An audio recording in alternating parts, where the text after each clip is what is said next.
என்ன பங்கு இன்னைக்கு என்ன பிளானு? எங்கே போகிறோம்? மீரா கால் பண்ணாடா. எதுக்கு கால் பண்ண? சாரி என்னை மன்னிச்சிக்கோ, திரும்ப என்னை ஏற்றுக்கோன்னு சொல்கிறாடா. சூப்பரா, கங்க்ராட்ஸ், நல்ல விஷயம் தானே. நல்ல விஷயந்தான். சரி, இப்போ நீ எதுக்கு என்னத்தை யோசிச்சுக்கிட்டு இருக்க?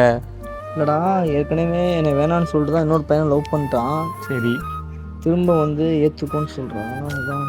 டேய், உனக்கு மீரா மேலே 100% லவ் இருக்குது, நம்பிக்கை இருக்கா? ரெண்டுமே இருக்குடா, லவ் இருக்குது, நம்பிக்கை இருக்குடா. அப்புறம் என்னடா ஃப்ரீயாக வர்றா? டேய், மனுஷங்க தப்பு பண்ணுறதுலாம் ரொம்ப சகஜமான விஷயம்டா. அதில் சில பேர் தான் பண்ண தப்புக்கு மனசார மன்னிப்பு கேட்பாங்க. மீரா வந்து உன்ட்ட மனசார மன்னிப்பு கேட்குறான்னா நீ போதும் அப்படின்னு நினச்சி வந்து இப்போ கேட்குறா. எனக்கு தெரிஞ்சு மீரா தப்பு பண்ண மாட்டா. உனக்கு நம்பிக்கை இருந்தால் லவ் பண்ணு, நம்பிக்கை இல்லை அப்படின்னா சொல்லிடு. தயவுசெய்து சுத்தம் மட்டும் விடாத எந்த புண்ணியம், சரியா? மீரா மேலே நம்பிக்கைலாம் இருக்குடா, விட்டு போக மாட்டானு.